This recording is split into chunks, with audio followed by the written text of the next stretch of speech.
Hey, welcome. It is Don't At Me. There it is. You see it right behind me.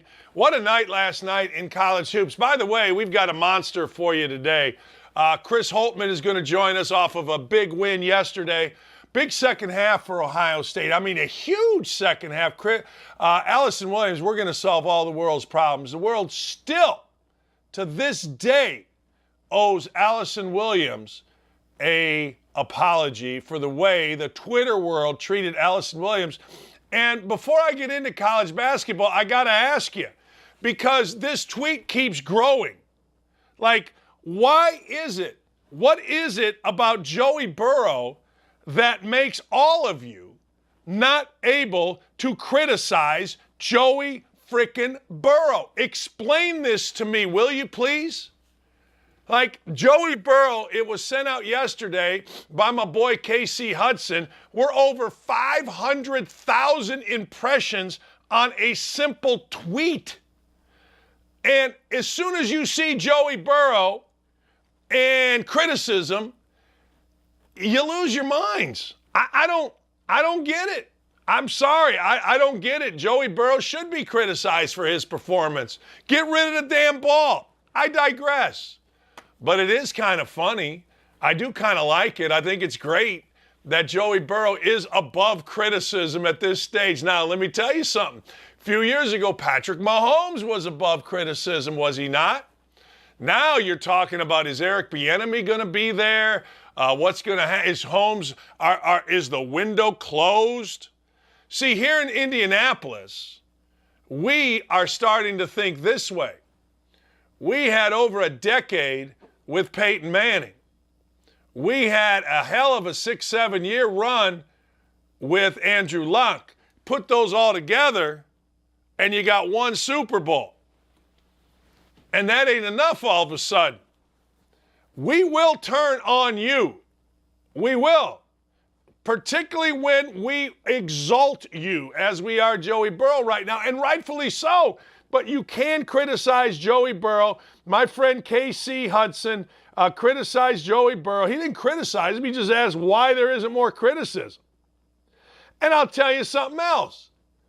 Last night, explain this one to me. And I understand, I do. I understand you got to show a Vax card, but stop it with that. You can still spread this.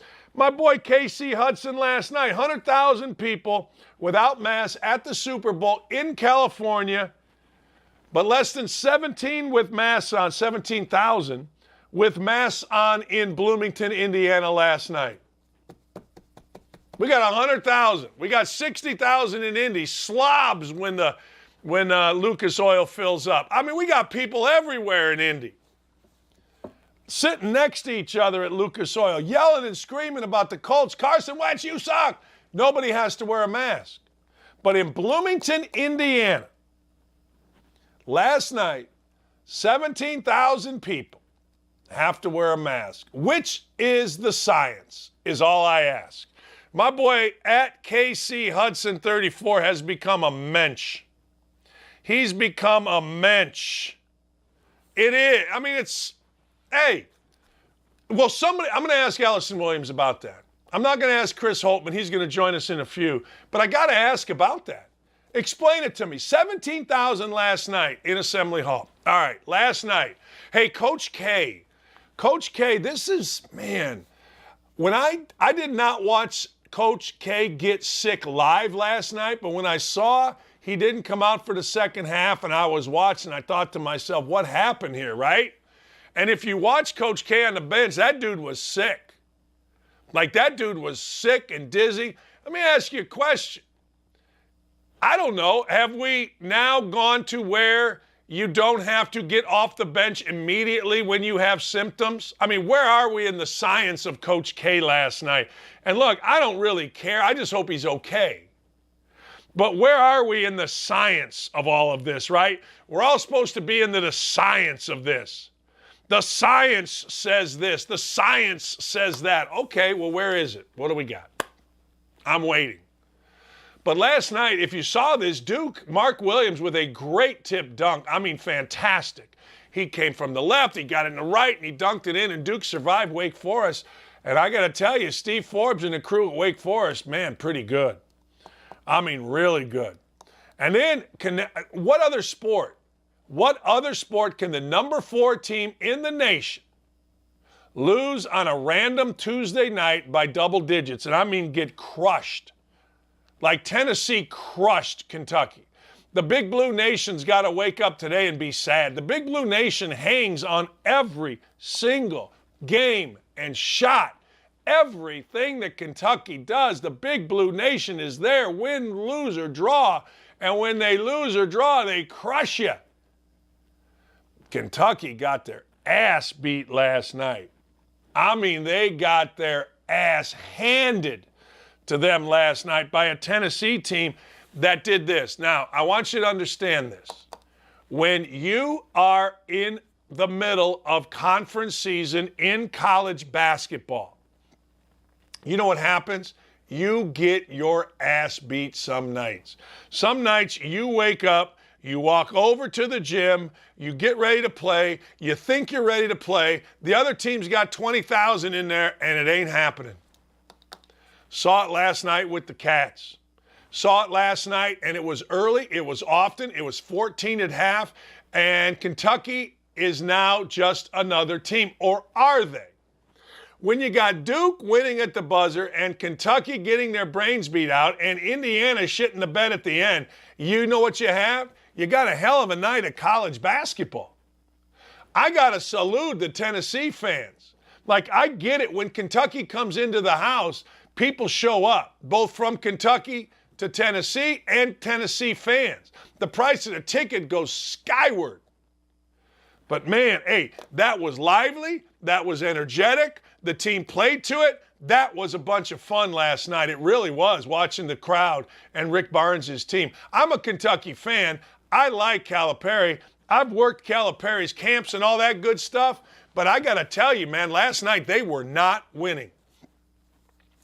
All right, I want you to think about this. If you're a sports fan and you're a real fan of a particular team, like Lauren is to Seton Hall, like I am to Indiana, like my wife, the lovely Lee Ross Dakich, we call her LLRD.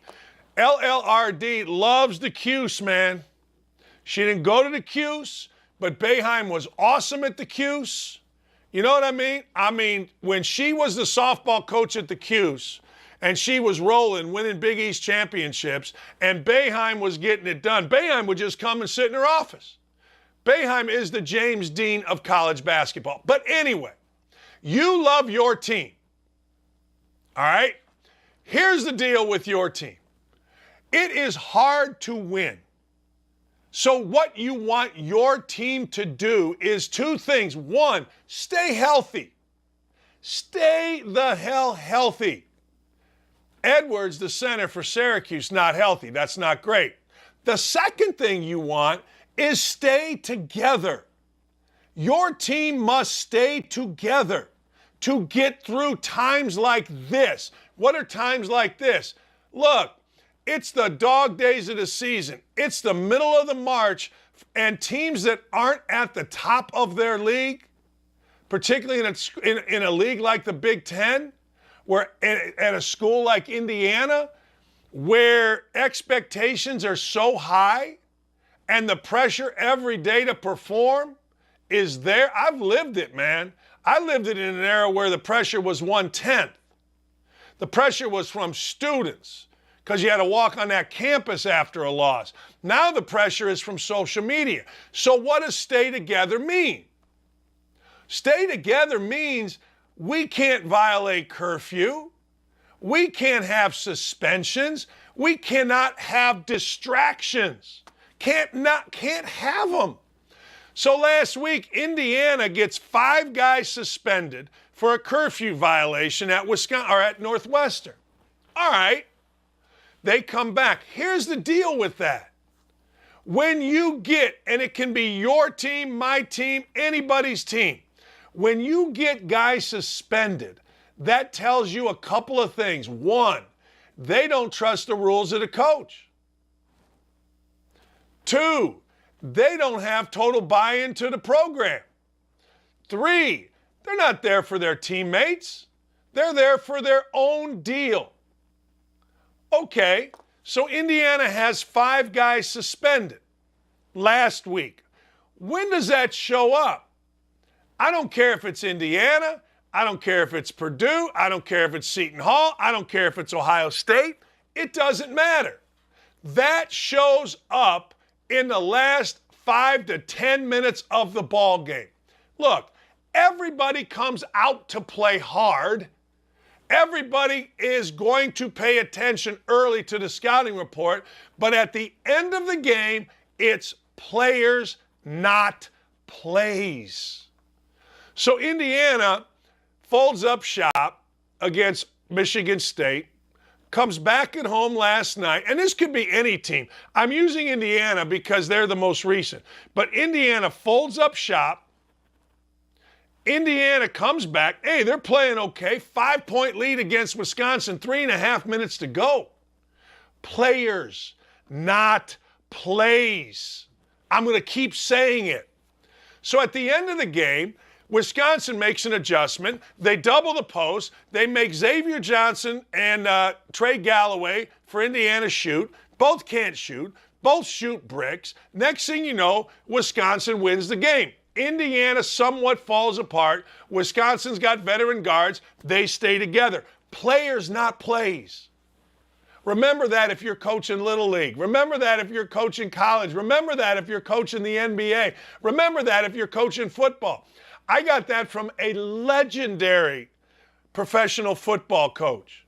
His name was Tom Moore, and he's a legend. Everybody knows Tom Moore in football, and he always said it. Players, not plays at the end of the game. And it's so hard to win. If your team's getting suspensions, it is very rare that team, it propels your team. You know what it does? It divides the team. It puts the team in a lousy position. All right, let me give you a lousy position, okay? And it does, I don't care the reason. But last night, I'm doing my homework for the show. And last night, I have to talk about the games that happened last night. So I scroll through the NBA scores. In the third quarter last night, it was a 40-point Celtics lead over the 76ers. And here's the beauty of it. In Philadelphia. But you know what? It got worse. The final score was, listen to this, 135 to 87.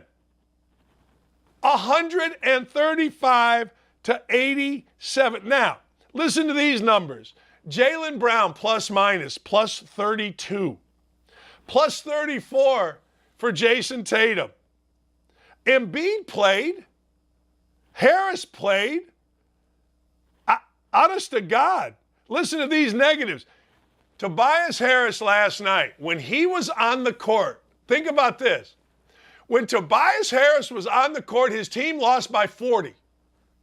Now, you see a lot of things in baseball, 162 games, in hockey, in basketball, 82 games. You see a lot of things. But I got to tell you, you don't see that very often. I celebrate you, Philadelphia 76ers. That's some ish. I mean, I'm telling you, that is some ish. Hey, look, I got a plus. What was your plus minus tonight? Well, it was minus 40. 40! I thought 40, okay, they'll come back. It'll be 20. You know, I was monitoring it a little bit. It never got to 20. 135 to 87. Oh, wait, there's a better plus minus. Some guy named D. White. I don't know who D. White is, but I'm going to find out right now. D. White, Derek White. Derek White out of Colorado had himself a plus minus of plus 41. Hey, yo, coach. Coach, when I'm in the game, we're up 40. I need a little more money. College hoops, man. College hoops in the NBA, they deliver every night. I don't like my eyes right now. We're thinking about going to the glasses. All right, tonight, Hey, I know we got East Coast bias, but Rutgers is rolling. If you get a chance, check out Illinois at Rutgers. Like tonight, Illinois has Kofi Cockburn. Now, if you're an NBA fan, you're going to want to have Kofi Cockburn on your team. I'm not saying he's the greatest. I'm not, nothing like that. But what I am saying is Kofi Cockburn's a bad boy. And Andre Cabello's a bad boy, and Plummer can shoot the hell out of it. And Trent Frazier's my favorite player in the Big Ten. But Rutgers, hey, look, you don't go into Piscataway and win. Just understand this. At least according to my man T. Fraz. T. Fraz, where you been? He was on the show a few weeks ago. I haven't heard from him since. But anyway, college hoops, where else does the Big Blue Nation, number 4 team in the country, get its ass beat in the middle of the week? You don't see that in football. In football, you got Maction, which I love, but basically you got to score in the 50s to win a Maction game, and it's cold as hell. Make no mistake. College hoops was good last night. All right, couple of things. LAPD they're not going to charge Adrian Peterson. That's fine. I don't care. But I go back to this. And a lot of you that are catching our show for the first time may not know this, but Adrian Peterson got pulled. Well, the plane is taxiing down the runway, and he and his wife are going at it. Whatever going at it, apparently not for a charge. Okay, that's somebody else's decision. I don't get involved in that. But Adrian Peterson's got to sit there and go, oh, man, they're turning this plane around because of me?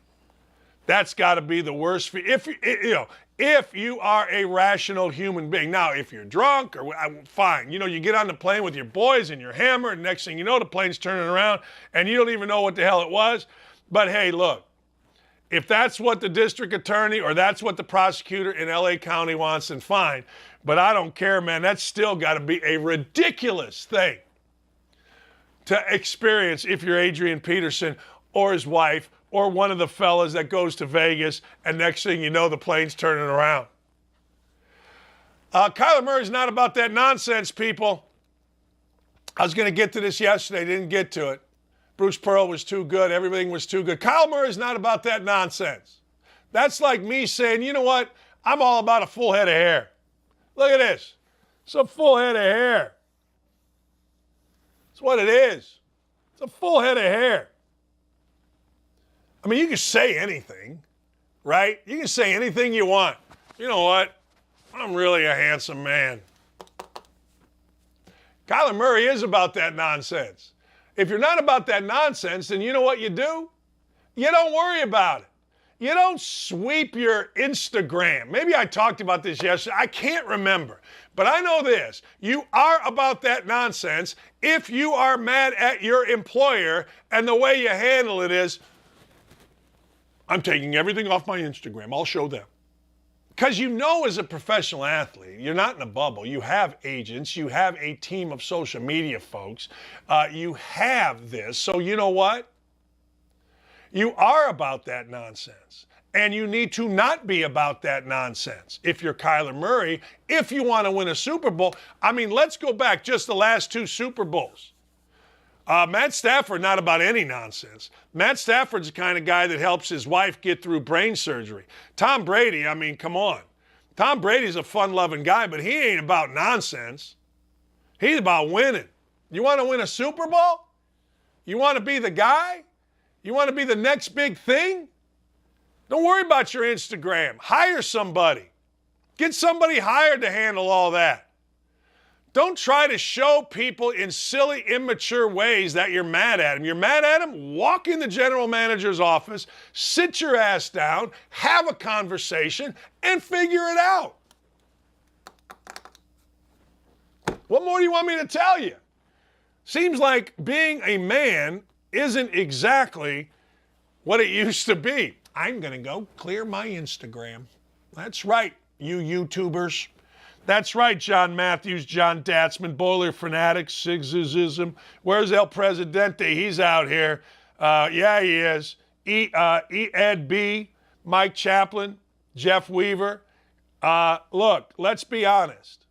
Walk like a man if you're upset at your employer. That's all I got for you on that. Kevin O'Connell is named the head coach of the Vikings. Look, here's the deal. He's the Rams offensive coordinator. He looks the opposite, really, of what Mike Zimmer was coming into the Vikings. And guess what? So now they got an offensive guy. But here's the caveat. They still got Kirk Cousins. Is he good enough? You like that? Is Kirk Cousins good enough? I don't know. The idea, there's always a chicken and an egg. Does the quarterback make receivers better? Like Peyton Manning made a guy like Blair White look great. Or does the receiver make quarterbacks better? Don't know. I don't know. But I do know this. If you are Minnesota and you play indoors, even though it's the most complicated job, that division is as complicated as any. Because you've got some indoor stadiums and some really, really cold-ass places to play. What do you got? 17 games, you got 8 or 9 inside. So you got to be fast. You got to be an indoors team.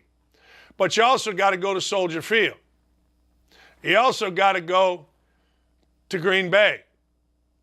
Now you got Detroit inside, so that's at least 9 games a year. So you got to be fast and you got to handle the elements. It's a tough division, particularly when you're in Detroit and when you're in Minnesota. You got to be fast like an indoor team. But you know what? You got to be able to slug it out in December in Chicago, in Green Bay. That's tough. So you hire an offensive guy. I think it's a smart move. Really smart move. Looking forward to seeing how he does. Don't know the man. I'm a Bears fan. I want the Bears to beat him. I'm a Bears and Colts fan. But I think it's a really smart move because of the dynamic. And by the way, I came up with that by myself. You're not going to hear that anywhere else. It's really a smart take. Green Bay, you know you're playing half your games outside, and then you're going to add a couple more in Chicago and other places. So you got to have a team that has a great cold quarterback, which they have, and you got to be able to run the ball. Vikings in Detroit, tough job because of you're an indoor team. You got to play it outside. All right, here's the deal. I hope you all understand this. The world as we know it is insane, right? And everybody in this world that is a politician is hating on Governor DeSantis down in Florida. The world is hating on Florida because in Florida, they openly say, come here for freedom. Come here, go to the seed to table in Naples, man. I mean, they got a Donald Trump poster. Guys outside selling Donald Trump gear. True story. I've been there. Great food, by the way. One of the best markets you're ever going to see. Lee, would you agree with that? Oh, she went upstairs. But did you know this? And I want to make sure I've got these quotes right. Did you know that Florida this past year, domestic visitors had 118 million domestic visitors? The most ever.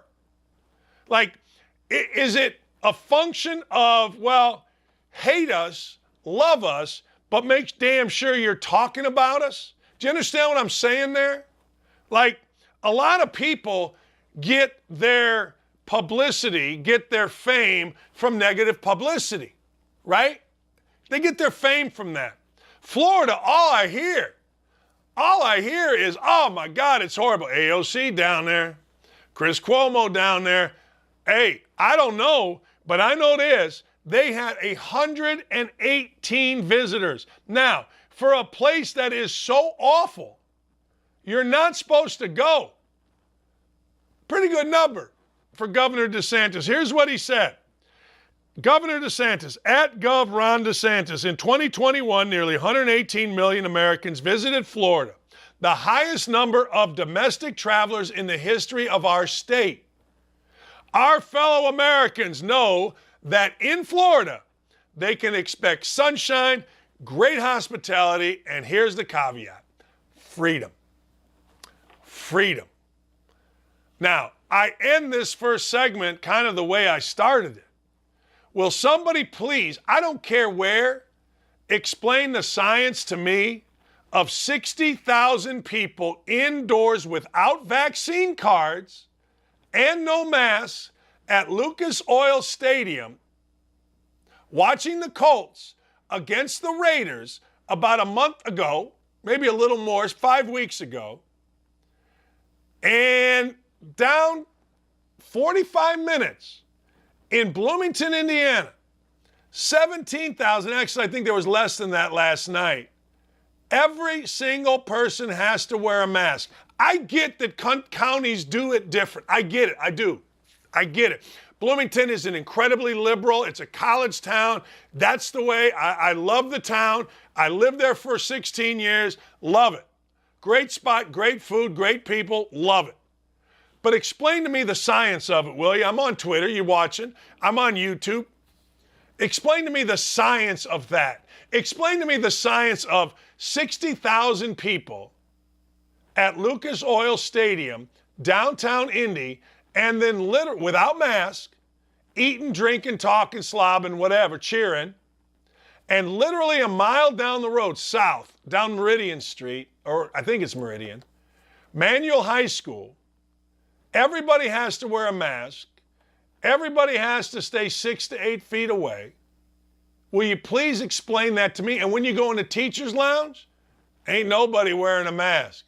Will you please explain the science to me on that? Because I'm telling you, I view myself as the commissioner of common sense, and I don't get that common sense-wise. You can email me, dan@1070thefan.com, and I'll read it. You can put it on the YouTube chat. YouTube me. Go to, don't at me. Or you can just tweet it here. But somebody please explain to me the logic and the science of that. Because I'm watching last night at Indiana, and everybody's got a mask. I went down to the Ohio State game. Everybody's got a mask. Explain the science. Chris Holtmann, the head coach at Ohio State, is going to join us at 10. We got a monster 10 o'clock hour. And then at 10:30, the world still owes Allison Williams an apology. I got to find out her take on a number of things. A Michigan person, Matt Stafford, winning the Super Bowl. All right, we're going to be here till 11 o'clock. When we come back, I got to talk about Kanye. Who doesn't want to talk about Kanye? I mean, I got to talk about Stern. Did you see the video yesterday of Stern? I got to talk about James Harden. Do you know the name Vernon Hargraves? You will when I'm done with you people. And then second part, I got to give you my 5 best performances in a Super Bowl. I kind of copied them, but I also liked them. I researched it and I kind of liked them. Stay right here. Get yourself a nice cup of coffee. We'll be right back.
Hey, thanks for joining us.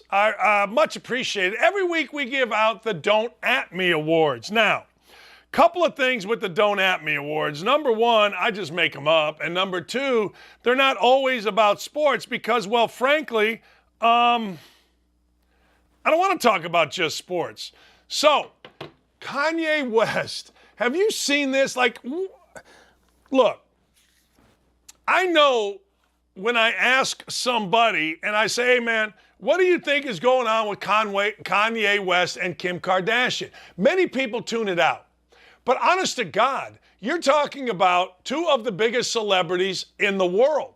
I mean, let's be honest, for whatever the reason, whether you like them, whether you dislike them.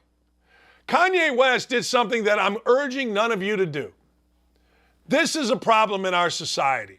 You and me, we don't want to talk, so we text. You don't share personal texts on social media. You don't share personal texts of your wife/ex-wife on social media ever. Like, come on. There's no reason to do that. So Kanye West, stop being a moron. It's the Stop Being a Moron damn award to Kanye West. Look, I take accountability, Kanye West says. That's fine. That's great. Again, I have a full head of hair. You can say whatever you want to say, but let's make a pact here, at least people that are on our YouTube chat and people watching on Twitter. Don't share your friend's personal texts. Don't share your wife or your ex-wife's personal texts, unless, of course, you're propping them up. If you're propping them up, then, or you're making fun of yourself and you get permission, let's do that. But as Lauren said, these people have 4 children together. 4. Like, all right. And here's the other thing. You want some love advice? I'll give you love advice. When I was going through a divorce, and I got divorced, I started dating the lovely Lee Ross. Now, she dumped my sorry ass. And I sat there going, why am I so upset about this? So I started reading for the first time in my life about relationships. And one of the things is like, you know, and I never was a jealous beggar kind of guy. Like, hey, let it go. So I let it go. And then through a very shifty maneuver involving ESPN halftime of a Syracuse game, I plotted my course and got Lee back. But it was a genius move. But you got to let it go. There is not a person alive that respects needy, whiny, stalky. Don't do it. Don't be a dumbass. Hey, you married a Kardashian. You knew things were going to be insane. You knew your life was going to take a change in course that wasn't going to be good. You knew you had to up the meds. Of course, I'm on meds. If I married a Kardashian, I'd go to my doctor. Dr. Rink, I married a Kardashian, triple the dose. Give me 5. Give it to me. Man. Jeez. It drives me nuts to see talent, and he's talented. Come on. Howard Stern has a problem. Howard Stern has a serious problem. If you want to go somewhere, go to my friend at Indy Spanglish. And at Indy Spanglish on Twitter, he is the guy that everybody likes. Like, he's the guy that you want to be around because he has a segment called Bullshit You Not. And one of the things that he posted is a video of Howard Stern in blackface using the N-word a lot. Like a lot. Now, I'm not going to lie to you. Back in the day, I didn't follow Stern. I picked up Stern when I was coaching late night. His TV show was on a network, and he always had, I think they were strippers from, I don't know, whatever the strip joint is. And I found Stern to be entertaining. It wasn't nudity on the television because I think it was network TV. But then I started traveling. Sirius XM radio came into the recruiting world, and I started listening to Stern, and I found Rush Limbaugh, and I found ESPN radio, and I found all these things to keep me distracted from my own thoughts as I was recruiting. But Stern got a problem. I mean, if all things are equal, What Howard Stern did in those videos, if we're going back, and I don't like going back, I don't want to go back. I hope personally Stern doesn't have a problem. I don't want Stern to have a problem. But if you see this video, then Howard Stern's got to be held, I think, to the same standard that we're holding everybody to. You just can't be on the liberal side of the world and get away with what's gotten away with. Now, remember, it's what happens in our society. Remember before we found out that Biden and Kamala Harris and their families go back to owning slaves, we were really into finding out who are the slave owners and canceling them, getting mad at them. Well, Kamala Harris's family and Joe Biden's family own slaves, and all of a sudden, no more. I'm telling you, Indy Spanglish is interesting, man. He posted it, and when I looked at it, I'm like, God, that ain't good. Like, what are you doing? And I know Robin, I love Robin Quivers. I do. I'm sorry. I think Robin Quivers is the best sidekick, most loyal human being in the world. But I went to Indy Spanglish, and it's got 1.5 million views, this video of Howard Stern in blackface. I think it's a Ted Danson, Whoopi Goldberg spoof. And I'm sitting there going, now you got to understand, Indy Spanglish has about 20,000. He doesn't have like 100,000 or 300,000 followers. This thing, I don't think it's great for Howard Stern. I don't think it's great. As I said, just don't use the word. I said the same thing about Rogan. Just don't use the word. Whether you want Rogan canceled or not, that's fine. But hey, look, don't use the word. I'm sorry. It's literally that simple to me. You know, I coached college basketball. I grew up in Gary, Indiana. I mean, black, white, you know, my dad was a principal at a school that had everybody, man. There wasn't many rich, but there was poor kids, middle-class kids. There was a place called the Small Farms. There was Black Oak. There was Gary. I mean, and people are people. Just don't use the word. I'm telling you, I haven't been the greatest human being alive. I've made some mistakes, but there ain't nobody can tell you that I've ever used that word or written that word. Nobody. And if they do, they're lying. So that's the How Is He Not Canceled award. I don't know. We'll find out. Just Stay Hurt award. This is a bad award because I feel bad saying this. But you know who I really dislike watching play basketball? James Harden. I think James Harden's a really nice guy. James Harden seems like a good dude. I mean, I'm not talking about his dudism. I'm talking about watching him play basketball. James Harden, to me, is exhausting. Like, when James Harden dribbles and takes a 5-step back shot, it gives me gas. It makes me pull my hair. Oh, wait. I want him to stay hurt. I don't need James Harden in the All-Star game. I don't need it. I don't want it. I don't need to see a guy dribbling 1,000 times playing for the 76ers. I'm good. Basketball is a better game without James Harden. I want him to be successful. I want him to make a ton of money. I want him to be a superstar. I just don't want to watch him. So you say, Dan, turn the channel. Well, that's what I do. I do. When James Harden is playing, there is nothing interesting about the game. He doesn't guard. He doesn't do anything to help your team win other than get a bunch of shots once in a while. Doesn't run. I'm tired. No. Give me the Greek Freak today, tomorrow, the next day. Give me Kevin Durant. Give me LeBron James. Give me those guys. No. James Harden, no. Give me Steph Curry, Klay Thompson, Draymond Green. I think they make basketball better. James Harden makes it worse. Now every kid's trying a 4-step back three after dribbling 100 times. Stay hurt. You better hope you're damn good, Vernon Hargreaves. Do you know who Vernon Hargreaves is?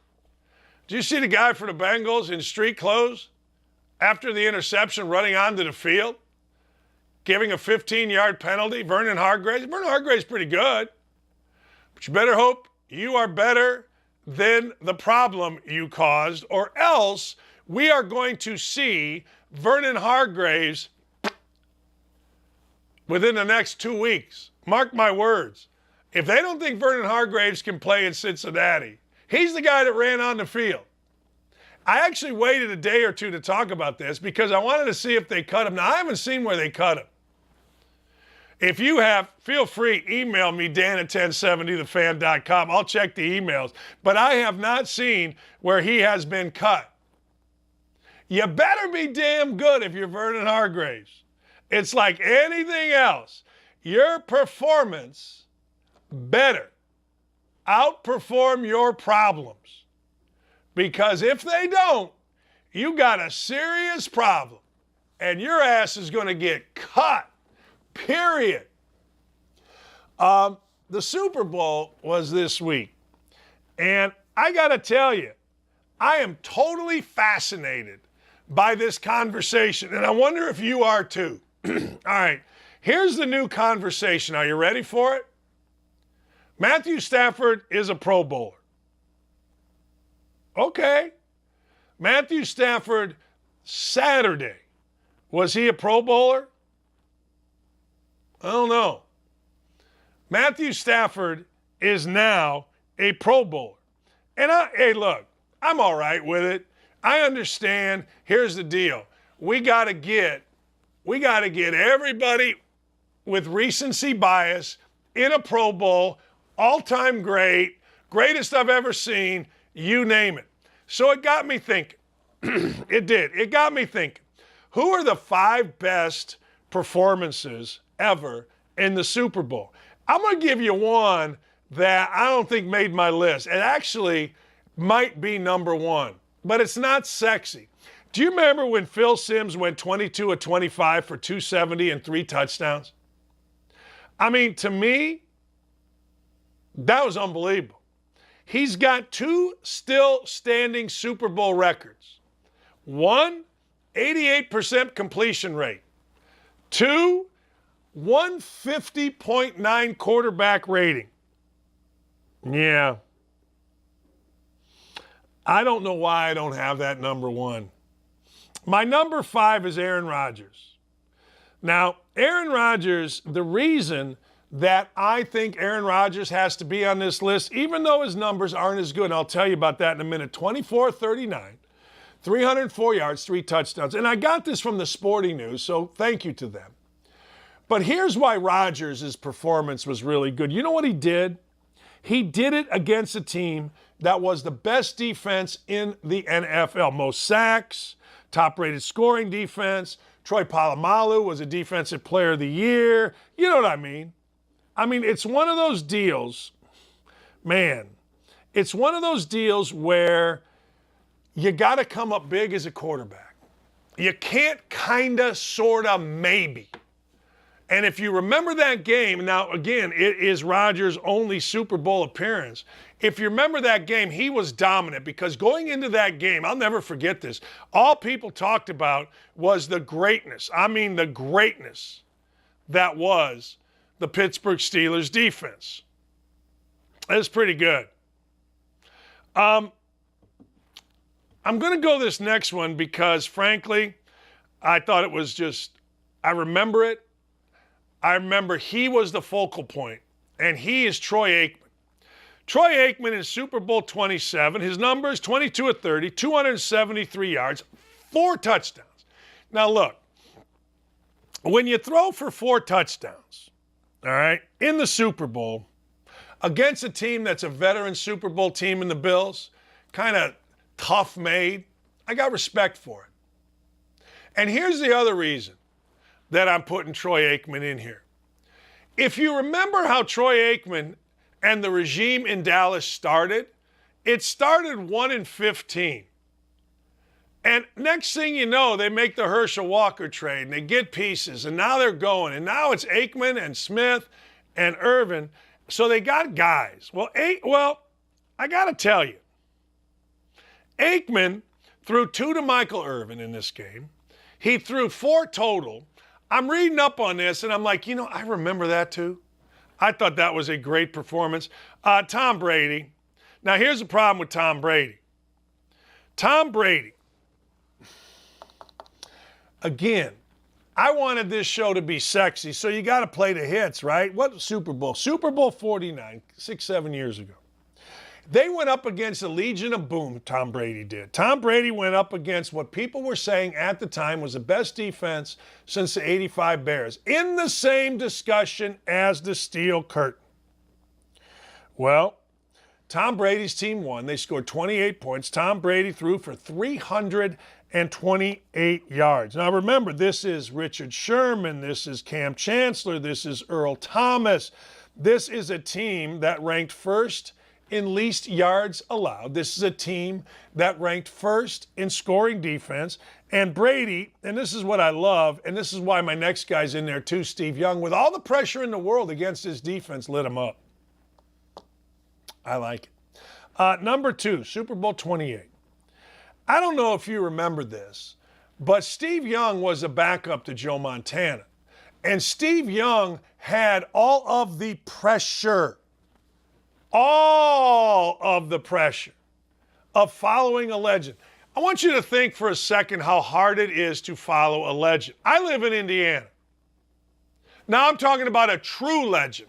I'm not talking about a made-up one-hit wonder. You know what I mean? I'm not talking about that. I'm talking about a legend that's in the core of that fan base, of that city, of the sport. So here in Indiana, 22 years later, the faithful of Indiana University still to this day, revere Bob Knight. They will tell you last night's loss to Wisconsin was because of Bob Knight. That's what they'll tell you. It's hard replacing a legend. I think after Staubach left, how many quarterbacks did the Dallas Cowboys go through? Oh.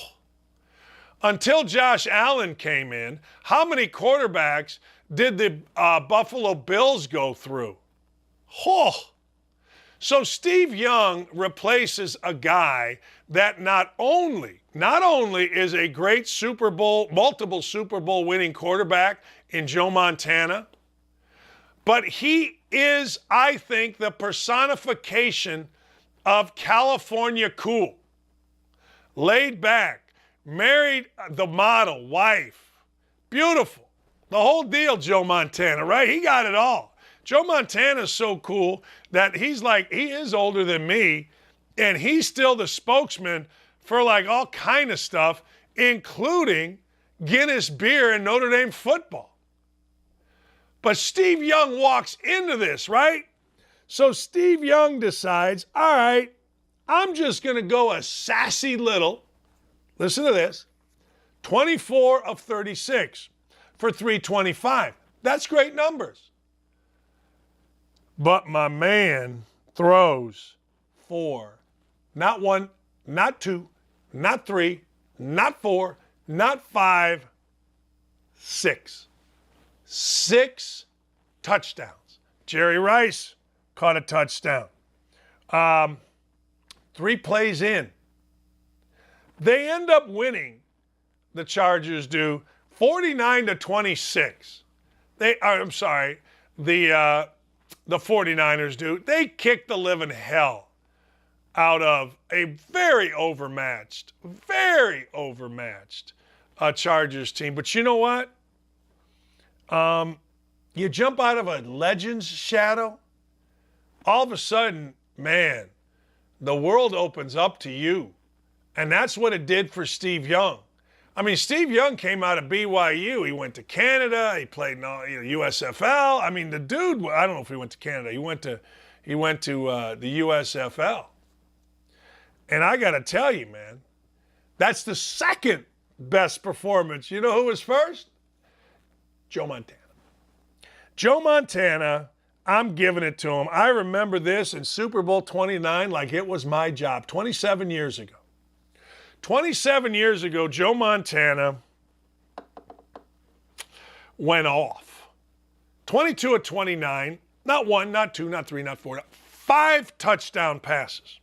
5 touchdown passes against a Denver defense that, again, the Denver defense led the league in scoring defense.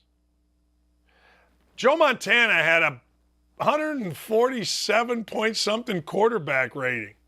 Like, let me go through this for you. So Joe Montana, Super Bowl, multiple, Hall of Fame. Steve Young, Hall of Fame. Tom Brady, Hall of Fame. Troy Aikman, Hall of Fame. Aaron Rodgers will be in the Hall of Fame. Phil Simms won't be. Phil Simms, not in the Hall of Fame. Tom Brady, we talked about Doug Williams, had a great Super Bowl. A lot of guys that had great Super Bowl. Hell, Drew Brees was terrific against the Colts. You know what you don't see up here when you go through this Sporting News list, and I thought it was an interesting list? Would it shock you to know that Nick Foles is up here and not Peyton Manning? Like, what list of great quarterback has Nick Foles in it? But Nick Foles was great in Super Bowl 52. I mean, we all remember 373, 4 touchdowns. He caught a touchdown. I mean, damn. I almost put him on there just because, but it wouldn't have made it all sexy. But Nick Foles catching a touchdown and throwing for multiple touchdowns has to be in the discussion. It does. It has to be in the discussion of greatest all-time performances because, let's be honest, you just don't catch touchdown passes when you're a quarterback. And you just don't catch them in the Super Bowl. And you know what else? The Philly special became, I don't know. It became the new thing. And I'm here for it. A lot of people are asking me, so Dan, tell me how IU is better off with Mike Woodson as a coach than Archie Miller. Trust me, they just are. They are. Archie Miller couldn't coach wild turkeys to take a dump. They are. You got to trust me on this. All right, going back to Matthew Stafford. Is Matthew Stafford a Hall of Famer? No. Maybe. I don't know. Maybe they are. Maybe they aren't. I'm really not sure. You know, to me, I look at Matthew Stafford and I say, great quarterback. No, I'm sorry. Great thrower of the football. Big time game. But here's what I would look at, and I know you all are going to think I'm wrong. Here's what I would look at. Do you know he was right here for an interception and going to be done? But again, that's not what you're supposed to look at. I get it. We're not supposed to look at that. Remember? Drop back, deep in his own territory, middle of the field, and the kid dropped it. Remember that? Or you don't go to the Super Bowl. Or no one's talking about Matthew Stafford. That one play may have changed the entire trajectory of Matthew Stafford. Hey, last night, I want you to stay here. Chris Holtmann's going to join us. We got a monster last hour for you. Chris Holtmann, the head coach of Ohio State, he did something in his coaching career that very few guys have ever done. And I want to talk to him about it. We're going to talk about the game last night. We're going to talk about the fact that Ohio State had a very flat first half performance against Minnesota. They were down at half, and the next thing you know, bam, they took off. And I mean, they won by 25, and I'm telling you, being down 1.5 and end up coming back and winning by 20 plus, you just don't see it. I want to talk to him about that, but I'm also going to talk to him about a career decision that he made. He made a career decision that very, very few coaches would ever make in college sports. I don't care whether it's college basketball. I don't care whether it's college football.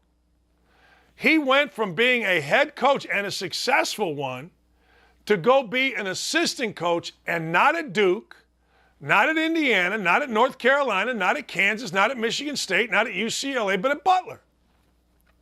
The hell of a move by Chris Holtmann. Now, it's paid off. He's one of the best coaches in the country. And in my opinion, his team, I don't know if it's my opinion, they have 5 of their last 7 games at home. They're 1 game out of first place. Their road games are not too, let me think. They're not that hard. I'll tell you who they are when we come back. But I think it's fascinating. I think this might be the year Ohio State not only wins the Big Ten, but I think they're going to make a hell of a run. And they've got the National Player of the Year candidate in E.J. Liddell. Certainly one of the top 1 or 2 candidates for Big Ten Player of the Year. And then, second half of the hour, we got Allison Williams joining us. A-Dubs, getting ready to start up with Ben Shapiro, baby. That's right. A-Dubs is owed an apology by everybody in the country. Don't tell me you've heard me say that before. I don't want to hear that. Allison Williams is owed an apology. My nose is itching. Is owed an apology by every single nasty-ass human being that went on Twitter and crushed her. Because she's proven to be right about all these vaccines. She's proven to have it figured out when we don't. Dan, this is about Howard Stern. I told you, give me your thoughts. Listen to this. This is from a tweet by DSpy 2020. The media owns Howard Stern, which is why he's become their lapdog. They agree not to unleash the hounds as long as Stern is a mouthpiece for whatever they want. Interesting. Do you believe that? Like, when you listen to Howard Stern now, and I'm a fan, I'm not going to lie, I'm a fan. You know, I didn't know him when he was Fart Man. I didn't know him all that. But do you agree with that? Do you think that Howard Stern is trying to build up liberal points? I kind of do. Because when I listen to his show, it's all I hear. Don't let anybody that's unvaxxed in hospitals. Fire them immediately. All this stuff that impacts people's lives that haven't made $100 million off of Sirius XM radio. I don't know, man. I don't know. Will the cancel culture come? If you go to Indy Spanglish on Twitter, you're going to see a video and you're going to go, what the hell? How is this guy still on the air? I hope he's not. I hope he's not canceled. I don't want anybody canceled. Learn, move on, do your thing. It's great. But it is interesting. Kanye, baby, take your meds. Hey, we'll be back. Chris Holtmann, Ohio State head coach, coming up next.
Hey, real quick, I want to send out my thoughts and prayers to Dickie Vitale. He sent an hour ago an update. He had vocal cord surgery yesterday, and bile duct blockage, melanoma, lymphoma, vocal cord surgery. I'm thinking about Dick Vitale. I think about Dick Vitale a lot. I'm a big Dick Vitale when I was at ESPN is awesome. I mean, I really liked the guy, and I really enjoyed being around him. I like people that are fun. All right. Chris Holtmann's going to join us coming up here in a moment. Why don't I get to my fades tonight? I'm taking Manhattan at Fairfield. Don't even ask me why. I think Fairfield's really good. I don't think Manhattan is, and it's a 5.5-point spread. Pittsburgh at UNC. Here's what I learned. You ready? Are you ready for this? One thing about North Carolina beats the hell out of teams at home. North Carolina goes out and whoops up on folks at the crib, as we say. And frankly, Pittsburgh's bad. I mean, look, I'm not saying that North Carolina's great. I don't think they are. I think they're okay. But when you look at North Carolina, they're playing better basketball. They got the hell beat out of them by Duke. They came back, won on the road in a tough game against Clemson, and then won by 20 against Florida State. The spread on this is 14. I'm going to take it. I'm also going to take Auburn to beat the hell out of Vandy. I mean, I'm not going to lie. Like, to me, maybe it's because I have recency bias. And let's be honest, yesterday's interview with Bruce Pearl was unbelievable. It really was. It was incredible. I mean, he got into things that I thought were just fantastic. So maybe it's a recency bias, but I also think that Auburn is playing for a number one seed, and I think Bruce's teams continue to get better and better and better and better. Now, they got beat. They did at Arkansas. And Arkansas is a good team. And you go to Bud Walton Arena, those of you that are college basketball people, man, you know this. 23,000 people in Bud Walton Arena, woo pig suey. But they bounced back, and they ended up winning by 17 against a pretty game. A team that from Texas A&M that started out well. But I'm going to take Auburn. I think this line's too low. And then the sacrificial Seton Hall bet. Look, our girl Lauren is leaving us after tomorrow. She's moving on to bigger and better things, which is what happens here with me. Like, I propel people while I stay here and get yelled at on Twitter, okay? So we must always make a bet against Seton Hall. In fact, if Seton Hall wins, Lauren has promised me that Kevin Willard will come on the show tomorrow. That's what she's promised. I don't know if she can deliver. I mean, she's one of the top 5 graduates in the history of Seton Hall University. But if she can, we'll see. If she can't, we'll rip her. That's what we do. We love her, but we'll rip her. We ain't afraid to rip the ones we love, people. Now, I think Danny Hurley's team's pretty good. I do. And I think Seton Hall's pretty good. And I think this is going to be a good game. But I do think this. I do think that UConn pulls away in the end. You know, one of the things about college basketball right now is you've got a variety of teams doing different things. Like a team like Ohio State, and Chris Holtmann's going to join us coming up here in just a minute or two. You've got a team like Ohio State battling like hell for a conference title. Now, the only people that don't think conference titles matter are people whose teams aren't involved in a conference title race. Like the other people, like my school, Indiana. My Indiana crew, guess what they're doing? My Indiana crew is fighting like crazy, and I mean like crazy, to try to make the NCAA tournament. Forgive me, I got to plug this in or I'm going to lose my Zoom. My team's now fighting to get in the NCAA tournament. And then the last group are teams where the coach is trying to keep the team afloat. Where, man, this has been a disappointing season, or maybe it's been an okay season based on expectations, but now the conference tournament is right there in front of you. If we can just, what does that mean? If we can just win a few and play better up until the conference tournament, we can make a run. You know how many times that's said right now at teams that last night lost? Hey, I swear to God, man, I swear to God, if we can just stay together, we'll make a run. But Chris Holtmann, who's nice enough to join us, his team's playing for a conference championship. And last night, I think they went a big step with a hell of a second half. Coach joins us now. Coach, how are you, my friend? Uh-oh, what'd I do? Hang on, caller. Hey, Coach. Uh-oh. Well, Chris can't hear us, but I got to talk about that second half. First half, not great. Second half, Ohio State came right out and said, hey, look, we're going to guard, and we're going to guard hard. I got you. Hey, Coach.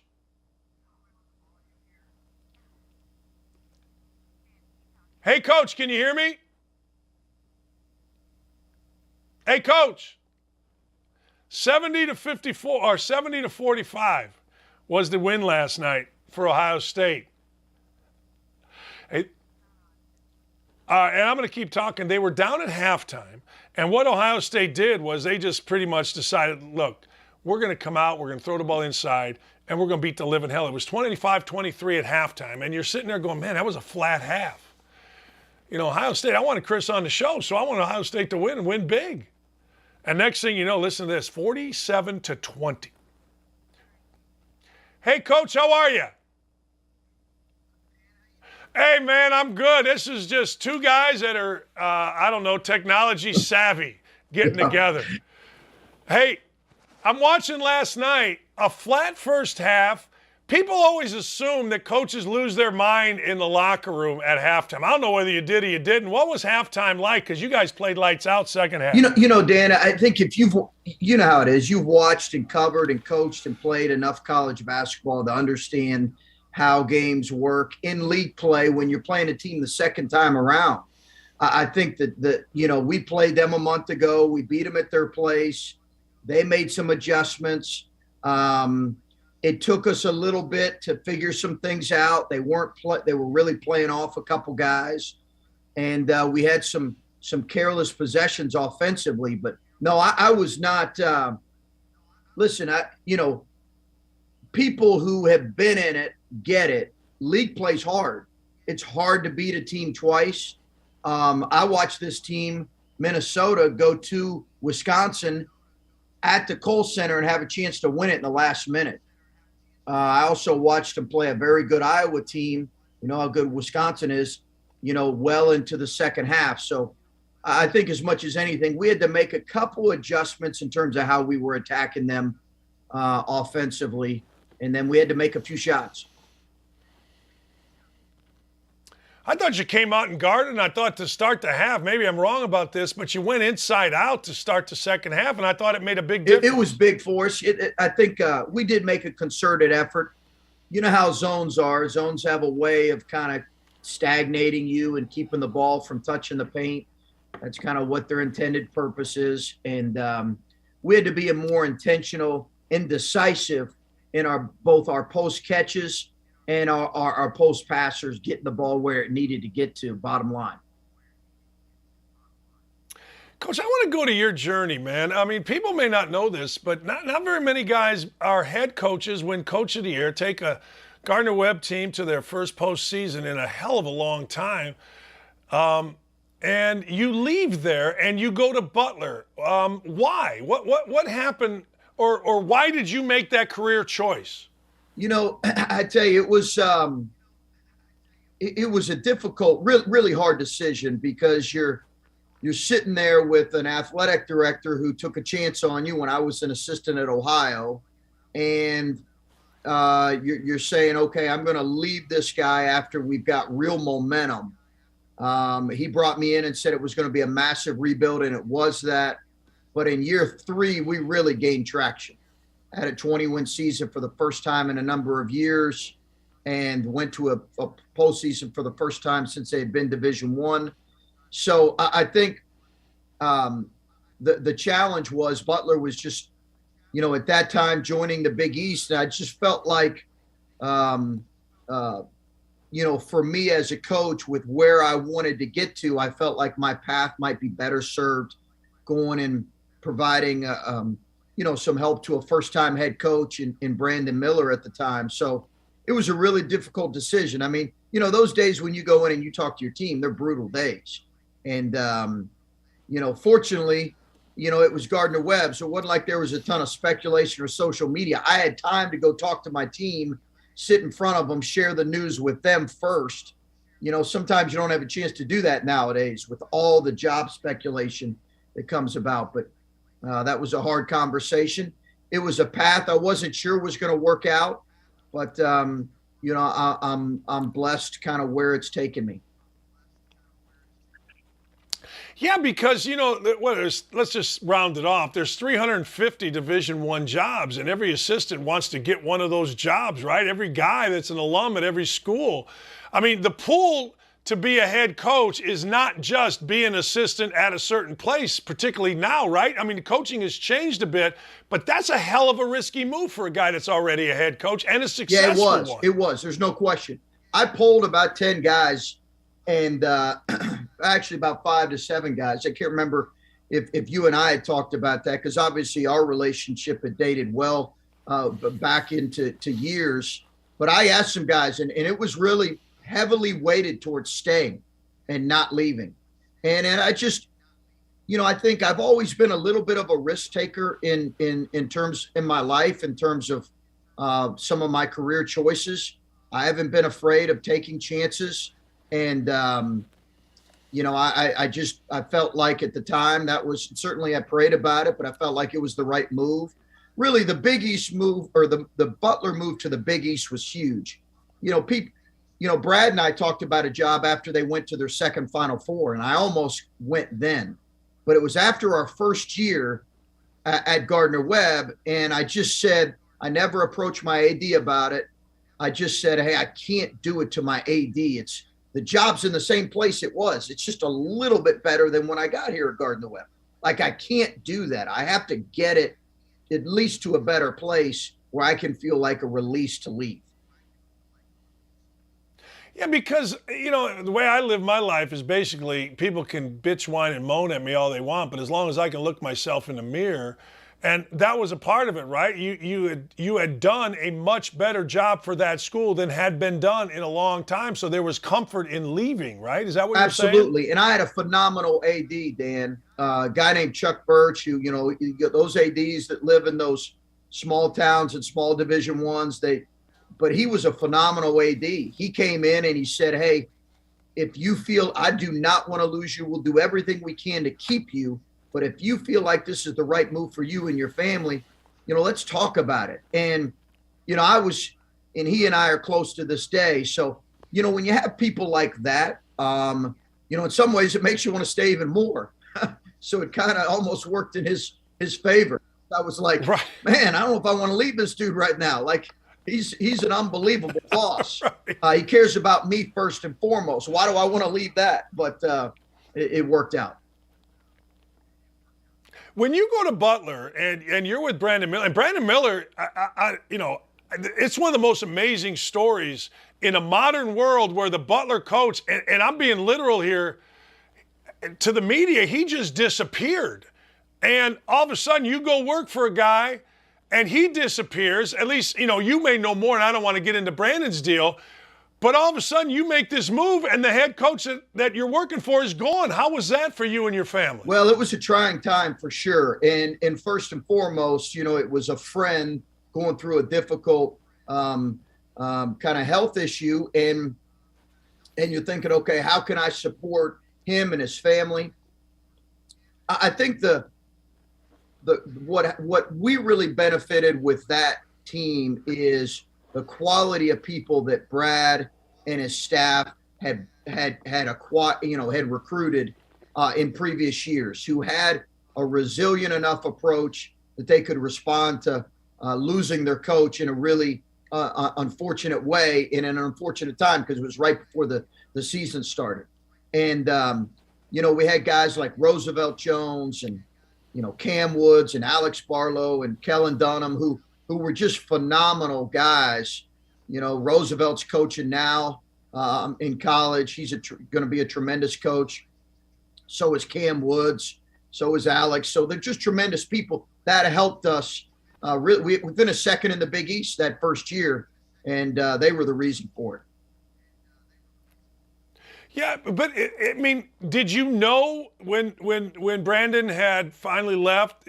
Was it your job immediately? Did Barry College say, "Okay, this is what's happening. It's your job"? How'd that work? No, it was touch and go, and I did not know well into the season. We were, it was kind of one of these things where I think Barry was doing, Barry Collier, tremendous AD at Butler. I think was just kind of going through and saying, hey, let's, if in fact Brandon doesn't return and can't return, we'll evaluate Chris. And I remember, Michael Lewis was on the staff. Michael Lewis is now at UCLA, obviously close to you.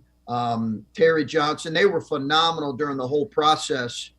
And once I was named interim, I finally, after about, I don't know, a month into the season, I think Michael Lewis and I were talking. He was like, hey, you should talk to Barry and like see where things are at. It doesn't look like Brandon's going to return. Like, we got kids. Like, what's the deal? Like, and I was like, well, I it's a tough conversation to have in the middle of this.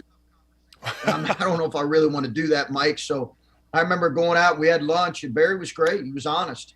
And after lunch in his car on the way back, he said, hey, listen, you're being evaluated every day. And if I feel like this is a job that, or if I feel like you're capable of doing the job at the level that I kind of expect, I'm paraphrasing a little bit, but that was basically the conversation. Yeah. So, what was there? Go ahead. No, that's it. So you get told that. Was there anything? Were you self-conscious? Were you excited? Hey, evaluate me, man. Let's go. How were you internally? A little of both. I mean, it's a former coach, a successful coach evaluating you, and it's a little bit of both. But listen, I think in this business, there's a self-belief that's required in if you're going to be good. I mean,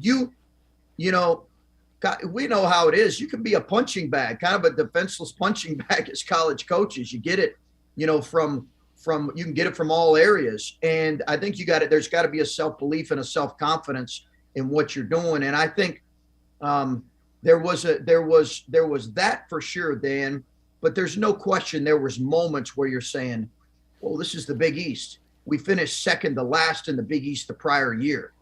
Now we have Roosevelt Jones back, one of our best players, but how can we do it? And our staff was phenomenal. We just focused on the task at hand, but there's no question. It was like, yeah, I've done this before. We can do this. I mean, right. Let's go. There was a lot of that.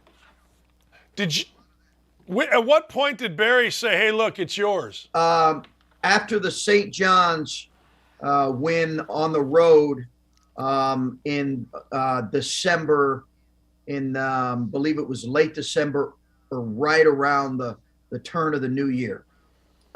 He presented me with a contract.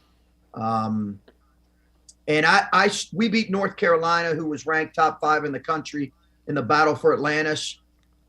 And at that point, I think we were 6-0. And Dan, and I got a really positive text from Barry. And I told my wife, I said, hey, this could be a possibility. This could be I didn't tell the staff yet because I didn't want them to get their hopes up. You know how it is. You've been in it. You have kids. You're worried about livelihoods. What's next? I wanted them to know when I was certain that they were going to be protected and be good. And I waited until then. And, I never forget it. Mike Lewis brought some adult beverages after the game, and we celebrated. So it was a lot of fun. As long as he kept his shirt on and brought the natty light and everything's good in Louis world. Yeah. I mean, hey, but I thought this was one of the oddest things. And, you're at Butler. Bloomington's 45 minutes south. Archie Miller's at Dayton. That's 45 minutes or whatever it is from Ohio State. And yet you end up going to Ohio State. Archie goes here. Archie goes first. You got that job way late, didn't you? I mean, that thing kind of – I'm not saying it came out of nowhere, but when did you get the job there? It wasn't until May, was it? Yeah, it was midsummer. It was late May, really early June. Yeah. It was it was a unique deal that, jobs don't open that time of year. I had kind of closed the book on moving. I had some opportunities the prior to kind of post seasons, but had committed to staying at Butler and was grateful for that, and really struggled honestly with this decision as well. Even though it's been great and it's turned out great, but I think anytime you leave a place that you love, that's a hard thing. But yeah, it was really late in the process, Dan, and I think it was a combination, of maybe Thad wasn't quite sure how much longer he wanted to do it. Obviously, he had a phenomenal run here that we all know. But yeah, it was late in the process, so it was, I think that provided a little more angst with the decision too. Just the fact that it happens in June, and I had, the hiring cycle. I think people pretty much knew at that point that there were going to be certain guys that were, already targeted at certain universities, and I think most of us saw that decision that with Archie going to Indiana. When you get there and it's late, people say, well, he got hired late. That lasts until you lose your first game. And then it's like, hey, pal, I don't give a shit when you got hired. You got to win some game, right? I mean, how different is that? You've been hired very different ways. Like, this isn't exactly the, hey, look, I'm an assistant. I get hired here at the Final Four. I meet with an AD. We hire me. How difficult was that coming into a place where, let's be honest, Ohio State is an top 2, 3, 4 athletic departments in the country, and you're expected to win no matter when you get hired. No question. Dan, it was hard just because our roster, and I didn't necessarily realize it at the time, but it had a couple really high level top end players that were tremendous human beings. Jayshawn Tate, Keita Bates-Diop. But after that, the numbers were really thin. And the challenge was those guys were going to be graduating. So year 2 was going to be the start of kind of the rebuild, which we knew. But your son, AD Andrew, it's he was key. He and us bringing a couple other guys in, as freshmen, Caleb West and Kyle Young. But your son, Andrew, was critical in just being able to provide like an 8 to 9 man rotation. It took us a minute to figure it out. As you know, we got blasted early. Butler beat us. Gonzaga crushed us. And what became not the most glorious moment defensively for your son in that particular game. But it was like he was so instrumental, and our team had incredible chemistry. But we knew after that, that was kind of when here we were going to have to rebuild our roster because they had the middle of their lineup, they had a lot of transfers. I was doing your game against Butler, and remember Jeff Goodman was doing the sidelines, and he said, Chris Holtmann shouldn't want to beat Butler any more than any other team. And I about crapped myself on the air, and they make a comeback. Andrew gets killed, whatever. And I happened to walk by your bus on my way out of, it was in Portland. And Coach, I got to tell you, my wife used to say this about me. I've never seen a human being get so depressed ever than I would get depressed after a loss. Coach, I swear to God, I can still picture you sitting in the front of that bus, and I don't think I've ever seen a human being more depressed. Was there times, like that tournament where you doubted what was happening there, or was it just, hey, look, I'm pissed off about this loss. I lost to my old school. The next day we'll get back at it. It was just such an emotional game, Dan. And you relate to this. Yeah. It just those were guys that I had recruited. I love those guys. I mean, Keelan Martin, Kamar Baldwin, I love those guys. And I think actually Kamar wasn't there at the time, but Keelan and a bunch of older guys, Tyler Weidman, I love those guys. I recruited those guys. And I think it was just such an emotional game. And then at the same time, I was really frustrated with myself because I did not feel like we put our players in the best position in the last 2 minutes. And when you feel like that as a coach, it's one of the worst feelings in the world. And you can't hide how disappointed you are with yourself. You just can't hide it, because what people sometimes forget is when you're a head coach at any level, but certainly at this level, there's a lot of people that rely on you to be your best every night and to perform at a really high level and to prepare to be your best. And when you don't feel like you do that as well as you should, it's a devastating feeling. And I can't hide it. My wife will tell you I'm, like anybody, I'm miserable. You and I talked. I said, I don't want to come on here if we lose, last night. Right. I don't want you on. You get it. You get it. Yeah. You totally get it. But it's just, it's in it. It's not like football to where it's, one game determines your season. So there is a, moving on factor. But I think it was a combination in that particular game of just all the feelings that go into that. And I just felt like I didn't perform as well as I needed to. I worked as an assistant for Bob Knight and 1 year, half a year for Calvin Sampson, and there was a stark difference. And I'm curious, Coach Knight would always blame himself or us away from the players. He'd be hard on you as a player. You did this, blah, blah, blah, blah, blah. Calvin Sampson, when I worked for him, was like, hey, we put everybody in the right spot. We can't help it if Eric Gordon missed a jump shot.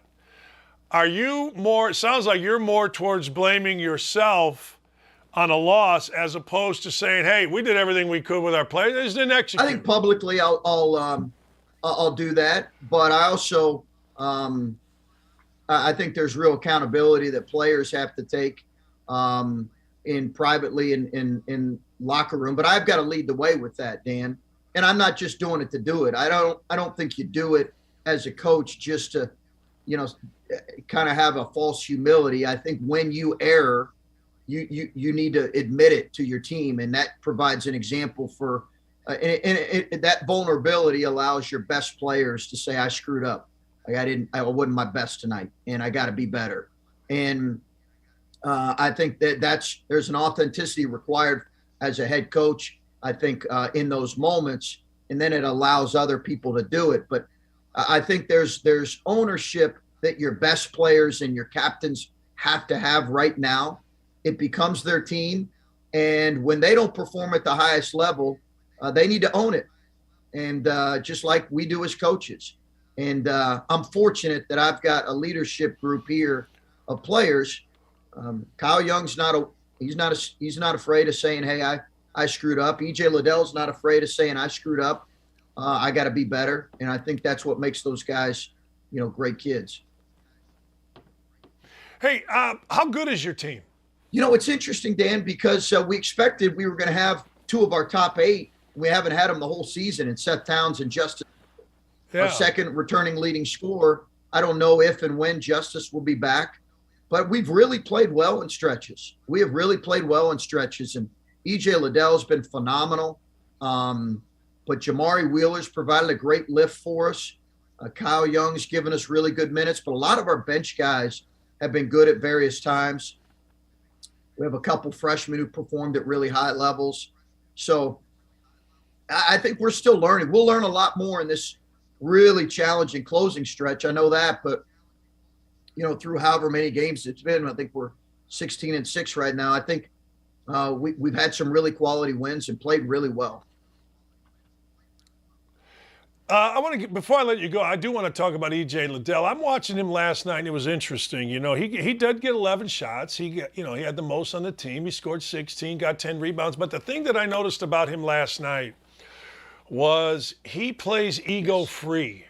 They were in a zone. He's flashing in the middle, doesn't get it. He goes about the business of doing what it is that the coaching staff wants. At least that's what I've seen when I've watched him. He's put up huge numbers, don't get me wrong. But I thought last night he really played ego-free. It's a great observation. I think it's so, it's the coaching part of you. It's really perceptive because it's really true with him. It's really true with him. Like, winning matters to that kid, Dan. And, you came to our practice when Doc was coaching here, and you called it early in his freshman year. that you thought that kid was going to be, EJ was going to be special. And he had some growing to do, as all young players do, but winning matters to him at such a high level that when winning matters at the highest level, you can play egoless because it trumps your own self-interest. And I think that's what makes him special. And it's not to say he cares about, all the individual stuff and numbers. It's fine. He ultimately really cares about his team performing well. I thought you could really see that last night. And to your point about Justice Suing, here's how I describe Suing. You can tell me I'm wrong, but I think that guy's going to be getting buckets when he's 50 in some league somewhere. He's just one of those guys. That's a big loss. It really was. It is and has been.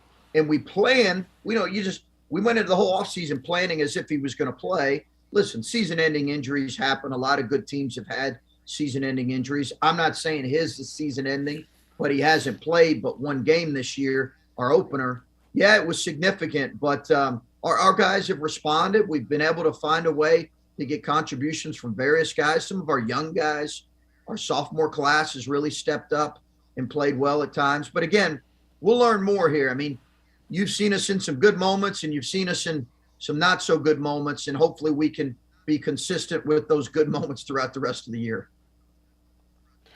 It's fun to watch. It really is. It's a very fun team to watch. Now you've got 5 of 7. You got them at home. You're where you want to be. I mean, I just remember with Coach Knight, it was always like, hey, every year we want to play the last 2 weeks down the stretch for a Big Ten title. And hey, man, you're there. I appreciate you being so open about, your past and how you got here. I think sometimes people think, well, he just came from Butler and he ended up at Ohio State. It's a natural progression. It's a little different, Coach. And I tell this all the time, man. I'll take a bullet for you. You were so great with my son, and not only on the court, in practice, but in a number of personal situations. You're a go-to guy for our family, man, and I cannot thank you enough for that, mostly, and obviously for coming on here, Coach. I really appreciate you. Absolutely, Thank you. man. You know how I feel about you guys in the family, and AD's a special one, man.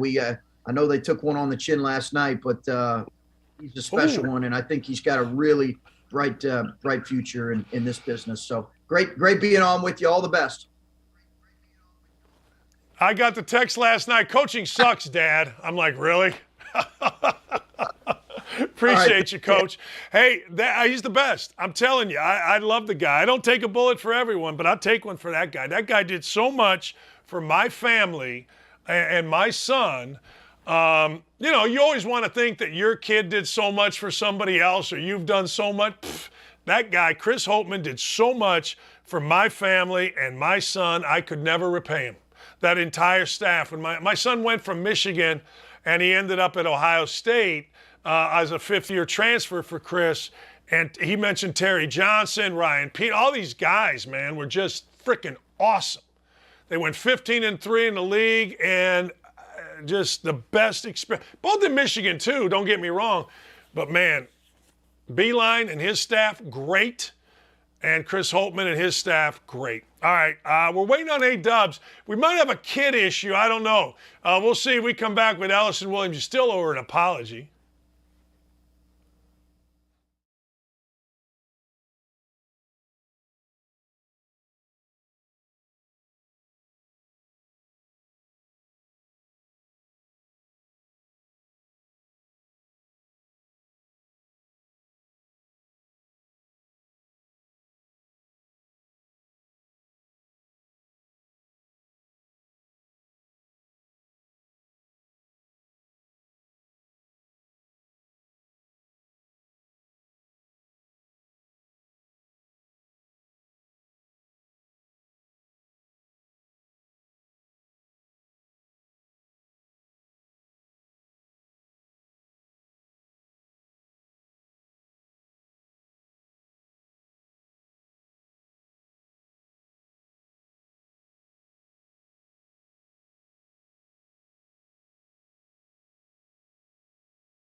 I got to tell you, that was great. Andy, anytime that I can get with Chris Holtmann and let him go on his story, I think it's phenomenal. Like, so many coaches have such great stories, and it drives me nuts. You saw yesterday Bruce Pearl. You saw today Chris Holtmann. I'm going to try to keep getting college coaches on this show and talk to them about their stories, because I think that's more interesting than about their teams. I mean, look, we all understand that Chris Holtmann's team is really good, right? We all understand that. I think everybody understands that. I mean, last night was phenomenal for Chris Holtmann and his team. I mean, down 2 at half.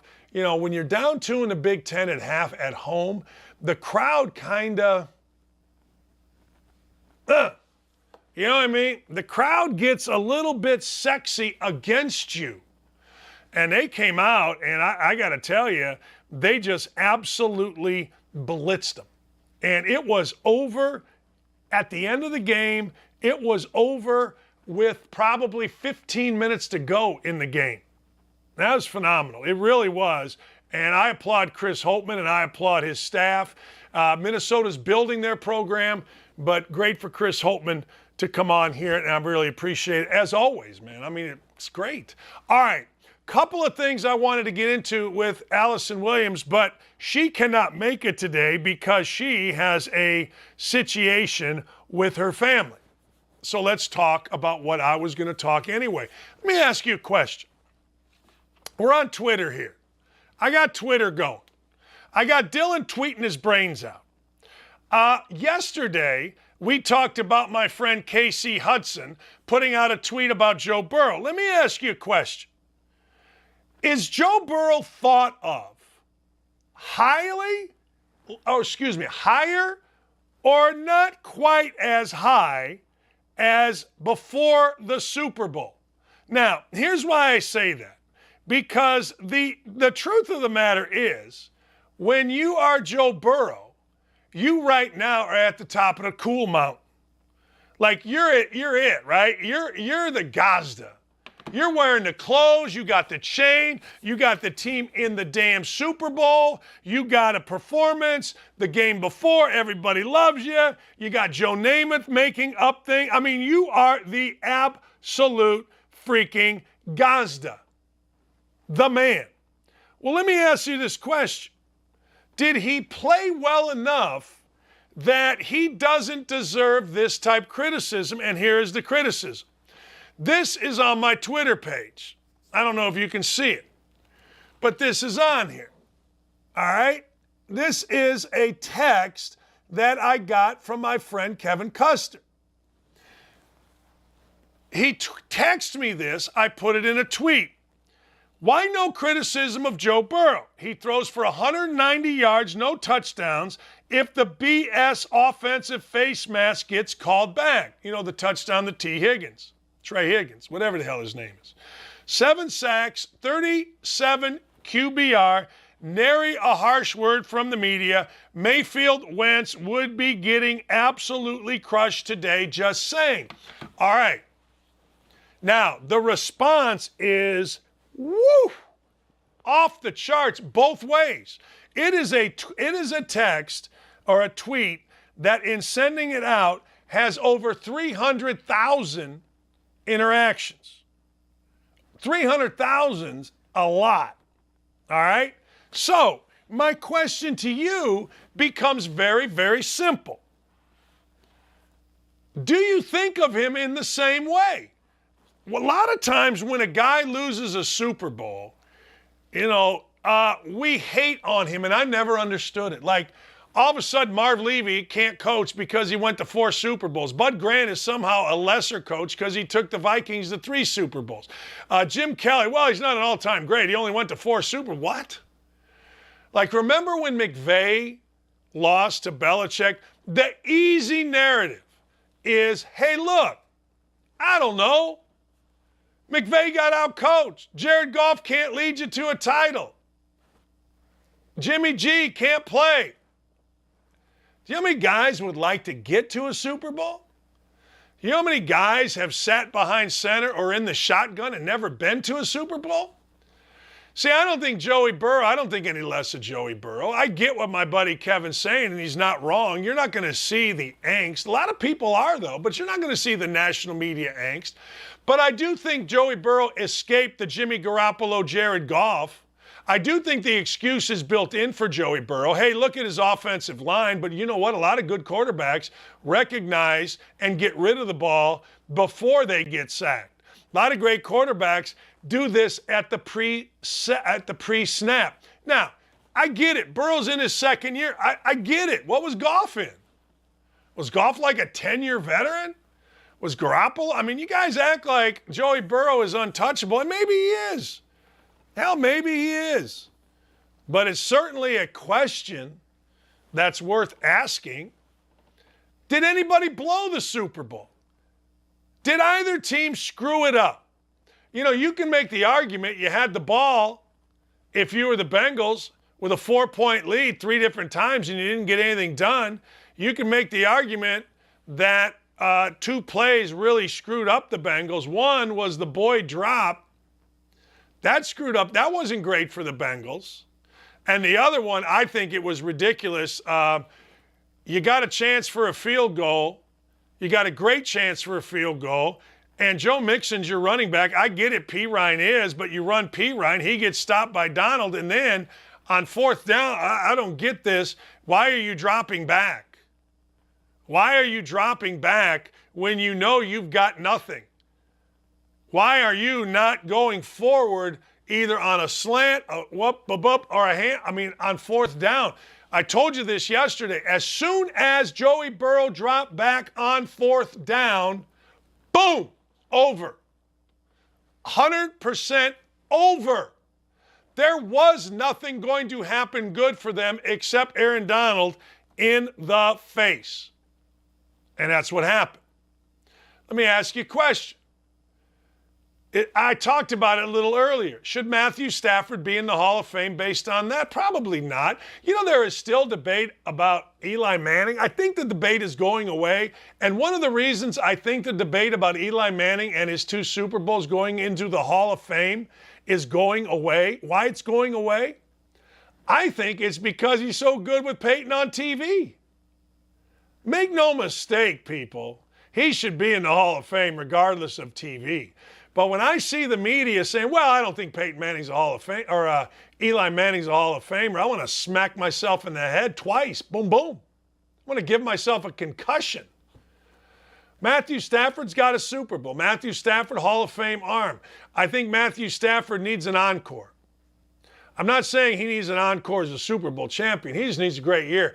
Because coming in, now Matthew Stafford has shifted the dynamic on Matthew Stafford. He's no longer a really talented guy that can't lead a team to a Super Bowl, can't uplift a franchise like the Lions. Nobody can uplift the Lions, for crying out loud.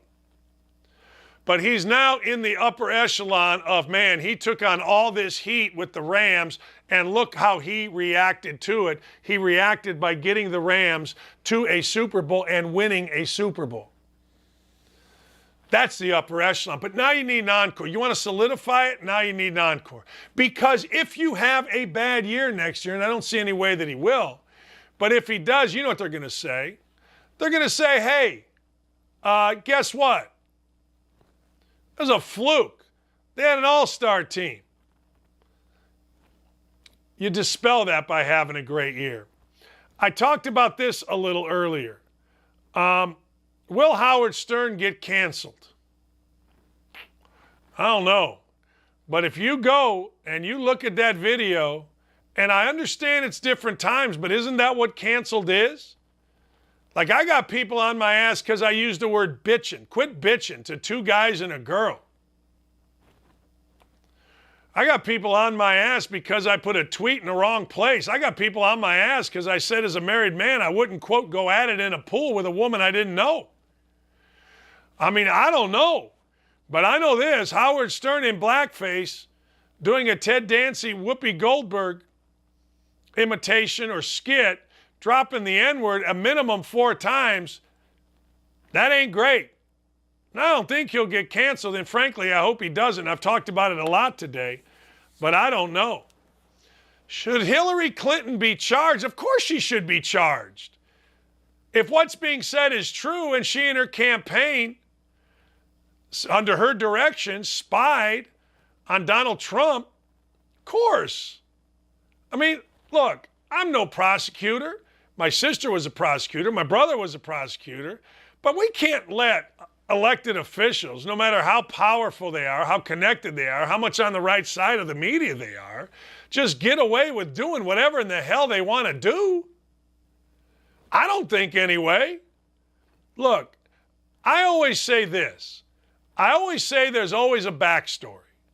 And if you listen to me saying that, you're going to understand that I'm 1,000% right. There's always a backstory. What you read in the paper is never the whole story unless it's a quote. Unless it's somebody that, let's say for the sake of argument, listened to this interview and then wrote a story on it, our interview with Chris Holtmann. Always a backstory. Always.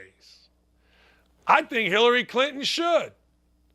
I hope at least there's an objective, impartial, legal, legit investigation. And I would say the same thing about Trump.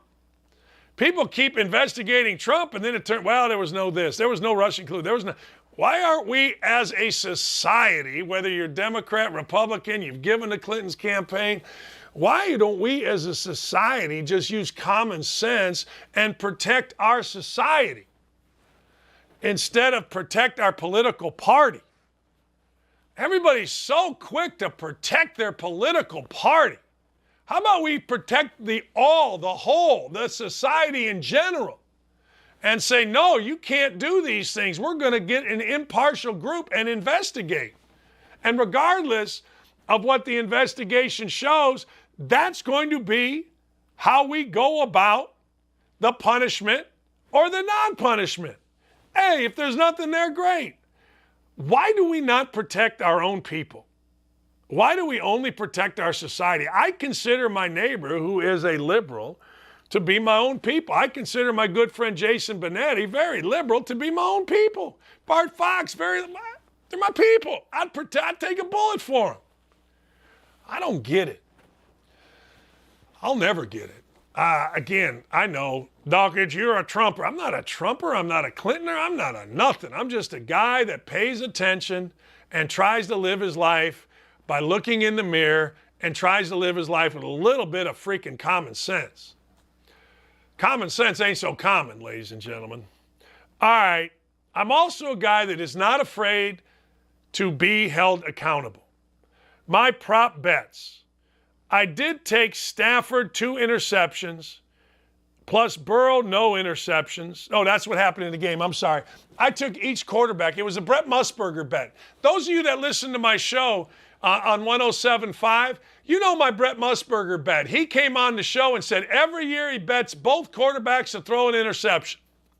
So I bet both quarterbacks to throw an interception. Burrow did not. Boy, was I hoping when he was under the grass and he just threw it on the last play of the game. God, was I hoping that would have been picked off. But it wasn't. Damn. And I did bet that. Stafford with 2, Burrow with none. I also bet Stafford to throw for more yards than Burrow. He threw for 283.